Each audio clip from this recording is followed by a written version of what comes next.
ভূতের গল্প। আজকের গল্প হেমেন্দ্র কুমার রায়ের লেখা খামেনের মমি। ইউরোপ বেরিয়ে ফিরছি, ফেরবার মুখে একবার জাহাজ থেকে নেমে নীল নদের দেশ অর্থাৎ মিশর দেশকে দেখতে গেলুম। প্রাচীন মিশর আর নেই। যে মিশরের অতীত কীর্তি, বিপুল সভ্যতা, বিচিত্র শিল্প গৌরব, দিগ্বিজয়ী রাজগণ ও পরাক্রমশালী পুরোহিতবৃন্দ সমস্ত জগতের বিস্ময় ও শ্রদ্ধা আকর্ষণ করে, তাকে আজ কেবল ইতিহাসের পৃষ্ঠায় খুঁজে পাওয়া যায়। তার পিরামিড ও দেব পূজার মন্দির আজও অক্ষয় হয়ে মরুভূমির প্রান্তে দাঁড়িয়ে আছে। চিত্রে ও ভাস্কর্যে তার সন্তানদের আজও দেখা যায়। সেদিনকার নীলনদ আজও সেই একই সঙ্গীত গেয়ে সমুদ্রের সন্ধানে ছুটে চলে। কিন্তু প্রাচীন মিশরীদের একজনও বংশধর পৃথিবীর বুকে আজ বর্তমান নেই। একটা এত বড় জীবন্ত জাতি কেমন করে এমন নিঃশেষে বিলুপ্ত হয়ে গেল, তা ভাবলে রহস্য বলে মনে হয়। আজ যাদের মিশরী বলে ডাকা হয়, তারা হচ্ছে এক সম্পূর্ণ নূতন ও আধুনিক জাতি। এই নূতন জাতির দেশে গিয়ে সেই মৃত পুরাতন জাতির অনেক শিল্পকীর্তি ও গৌরবের নিদর্শন দেখলুম। মনটা কেমন উদাস হয়ে গেল। কারনাকের মন্দিরের সামনে বসে খানিকক্ষণ পুরাতন মিশরকে ভাবতে চেষ্টা করলুম। হঠাৎ একজন বৃদ্ধ বেদুইন আমার সামনে এসে দাঁড়ালো। কিছুক্ষণ দাঁড়িয়ে দাঁড়িয়ে আমাকে লক্ষ্য করলো। তারপর আমার আরও কাছে সরে এসে চুপি চুপি বললে, হুজুর, মমি কিনবেন? খুব ভালো মমি। সেকালকার নানান জিনিস কেনা ছিল আমার একটা মস্ত বাতিক। মমি কাকে বলে সকলেই জানেন বোধ হয়। প্রাচীন মিশরীরা বিশ্বাস করত, মানুষের প্রাণ বেরিয়ে গেলেও সে মরে না। শেষ বিচারের দিন দেবতাদের কাছে গিয়ে প্রত্যেক মৃত ব্যক্তিকে জবাবদিহি করতে হয়। ওসিরিস হচ্ছেন শেষ বিচারকর্তা ও অমর জীবদের দেবতা। প্রাচীন মিশরীয়রা মানুষের দেহগুলোকে রাসায়নিক ঔষধের প্রভাবে নষ্ট হতে দিত না। কবরের ভেতরে সেই অক্ষয় দেহগুলোকে তারা রেখে দিত। চূড়ান্ত বিচারের দিন ওসিরিসের সামনে গিয়ে আবার তারা জীবন্ত হয়ে নিজেদের কাহিনী বলবে। এই রকম রাসায়নিক ওষুধের প্রভাবে সুরক্ষিত মৃতদেহেরই নাম মমি। পুরাতন সমাধি খুঁড়ে এমনি অসংখ্য মমি পাওয়া গিয়েছে। পৃথিবীর সব দেশেরই জাদুঘরে ও খেয়ালি লোকেদের বাড়িতে খুঁজলে এই রকম মমি আজ দেখতে পাওয়া যাবে। কলকাতার জাদুঘরেও একটি মমি আছে, যদিও সেটি আজ আর আস্ত নেই। অনেক দিন আগে আমারও একটি মমি কেনবার শখ ছিল। যথেষ্ট দর কষাকষির পর বেদুইন বুড়োর কাছ থেকে যে মমিটা আমি কিনলুম, তার ভেতরে কিছু নতুনত্ব ছিল। এই হচ্ছে একটি অত্যন্ত বামনের মমি। মাথায় 2.5 ফুটের বেশি হবে না। 4000 বছর আগে এই বামন অবতারটি প্রাচীন মিশরের কৌতুকপূর্ণ দৃষ্টি আকর্ষণ করত। এই রকম সুরক্ষিত মমি বড় একটা চোখে পড়ে না। দেখলেই মনে হয় প্রাণ পেলে আজও যেন এ হেসে খেলে চলে বেড়াতে পারে। এই বামনের মমি নিয়ে সানন্দে ভারতগামী জাহাজে গিয়ে উঠলুম। লোকে বলে আমার বাড়িটি নাকি একটি ছোটোখাটো মিউজিয়াম। অতীতের ও বর্তমানের নানান দেশের নানান অদ্ভুত জিনিস দিয়ে আমার বৈঠকখানাটি সাজানো। তারই মাঝখানে একটি গ্লাস কেসের ভেতরে আমি সেই বামনের মমিটিকে দাঁড় করিয়ে রাখলুম। মা তো রেগেই অস্থির।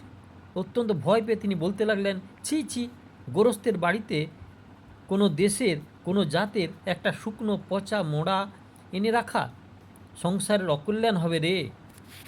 অনেক বন্ধুও বিদ্রোহ প্রকাশ করলে। কোনো বেশি ভীতু বন্ধু সন্ধ্যার পর আর আমার বৈঠকখানায় ঢুকতে রাজি হতেন না। আমি কিন্তু সমান অটল। সকলকে বোঝাতে লাগলুম, কোনো ভয় নেই, মরা গরু ঘাস খায় না।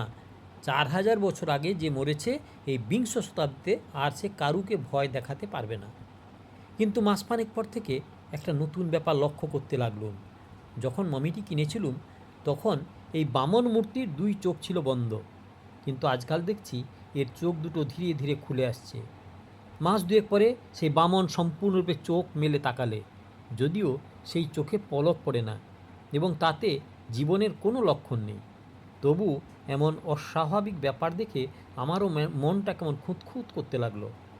কিন্তু আমার একটা ডাক্তার বন্ধু শেষটা আমায় বুঝিয়ে দিলে, জলবায়ু পরিবর্তনের জন্যই এই ব্যাপার ঘটেছে। জলবায়ু পরিবর্তনে দরজা জানলার কাঠ যেমন ফাঁক হয়ে যায়, এও তেমনি আর কি। ডাক্তার বন্ধুর কথা শুনে আমার মনের খটকা গেল বটে, কিন্তু দিন কয় পরে আর এক আশ্চর্যকাণ্ড। অনেক রাতে হঠাৎ আমার ঘুম ভেঙে গেল। বিছানায় শুয়ে শুয়ে শুনলুম বাইরের ঘর থেকে কিসের শব্দ আসছে, যেন কেউ কোনো আলমারির কাঁচের উপর ঘন ঘন করাঘাত করছে। ঝনঝন ঝনঝন ঝনঝন। কী ব্যাপার, বৈঠকখানায় চোর টোর ঢুকলো নাকি? ধড়মড়িয়ে বিছানার পরে উঠে বসলুম। সঙ্গে সঙ্গে রাত্রির স্তব্ধতা ভেঙে আরও জোরে আরও একটা শব্দ হলো। ঝনঝন করে যেন এক রাশ কাঁচ ভেঙে পড়ল। আমি আর স্থির থাকতে পারলুম না। চোর ধরবার জন্যে দ্রুতপদে বাইরের ঘরে গিয়ে হাজির হলুম। তাড়াতাড়ি আলো জ্বেলে কিন্তু চোর টোর কিছুই দেখতে পেলুম না।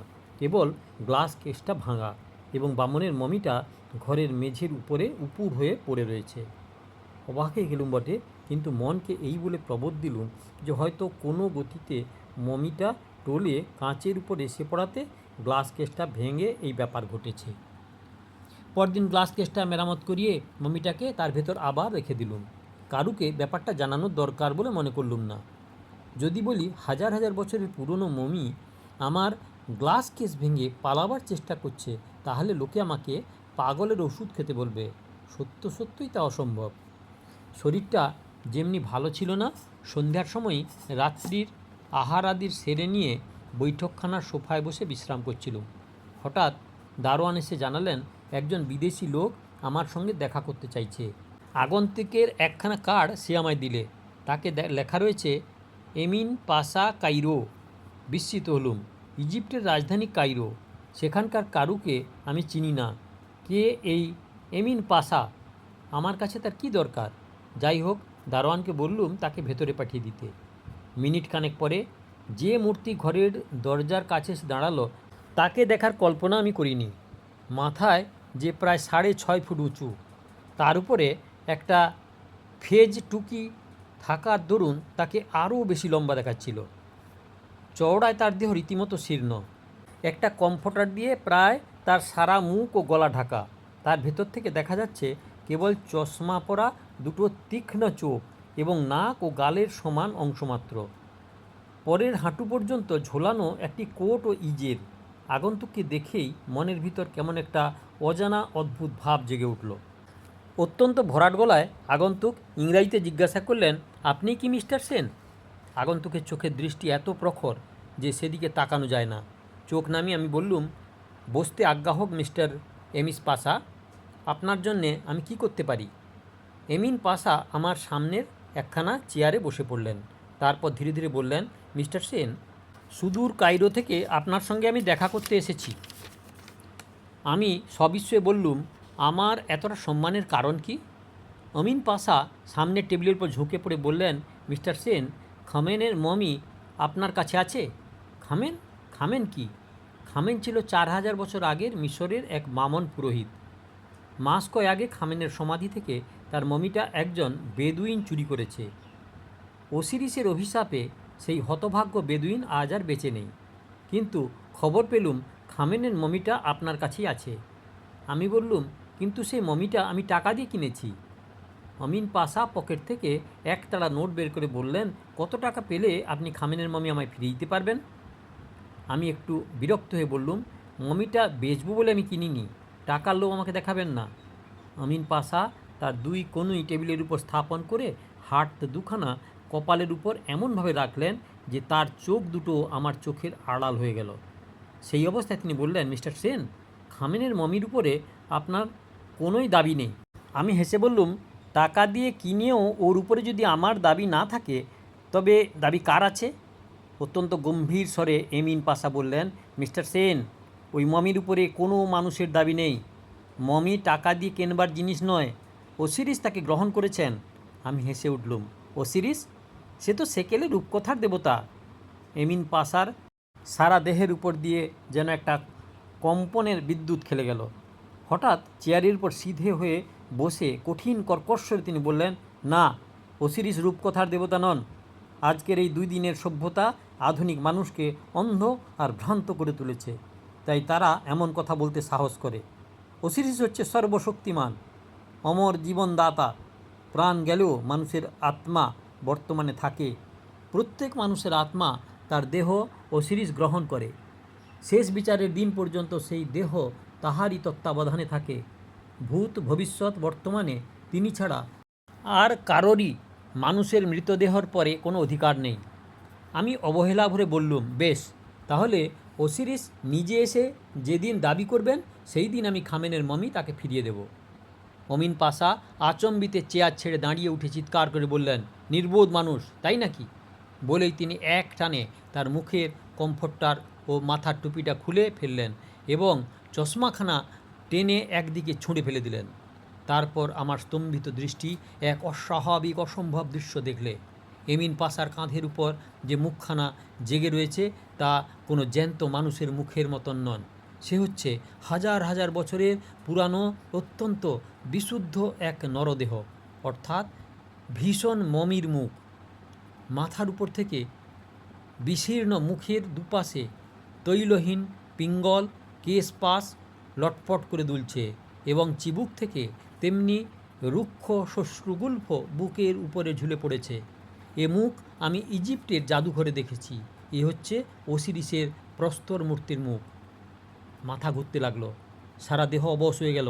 ধীরে ধীরে আমার জ্ঞান বিলুপ্ত হয়ে গেল এবং সেই সময়ে আমি এক অদ্ভুত বিভৎস ও অমানুষিক কণ্ঠস্বর শুনতে পেলাম, খামেন খামেন খামেন, জাগ্রত হও, তুমি আবার জাগ্রত হও।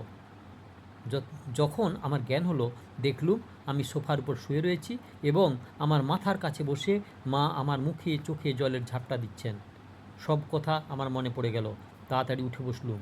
মা উদ্বিগ্ন স্বরে বললেন, হ্যাঁ বাবা, তোর কি হয়েছিল বাবা? এখানে এত গোলমাল হচ্ছিল বা কেন? আর ওই গ্লাস কেসটাই বা ভাঙলো কেমন করে? আমি এক লাফে দাঁড়িয়ে উঠে দেখি গ্লাস কেসটা চূর্ণ বিচূর্ণ হয়ে গেছে এবং তার ভেতরে বামনের সেই মমিটা আর নেই। তাড়াতাড়ি ফিরে বললুম, মা এখানে এসে আর কারুকে দেখতে পেরেছো? মা কিছুই বলতে পারলেন না। চেঁচিয়ে দারোয়ানকে ডাকলুম। তার মুখে জানলুম ফটক দিয়ে কেউ বেরিয়ে বাইরে যায়নি। সারা বাড়ি তন্ন তন্ন করে খুঁজো আমিন পাশা বা সেই মমির কোনো পাত্তা পাওয়া গেল না। ঘরের মেঝেয় শুধু কুড়িয়ে পেলুম এমিন পাশার সেই টুপি, চশমা, কমফার্ট, জামা, ইজের ও এক জোড়া জুতো। আমি কি অসুস্থ দেহে কোনো বিশ্রী স্বপ্ন দেখেছি? না, কোনো চোর ছদ্মবেশে এসে আমাকে ভয় দেখিয়ে ঠকিয়ে মূল্যবান মমিটা চুরি করে নিয়ে গেল। এতক্ষণ শুনছিলেন হেমেন্দ্র কুমার রায়ের লেখা ভূতের গল্প খামেনের মমি। দয়া করে সাবস্ক্রাইব করবেন, লাইক করবেন, শেয়ার করবেন আর কমেন্ট করবেন। আর এই রকম গল্প শোনার জন্য কাকন বাসুতে ক্লিক করে ভিডিও দেখুন।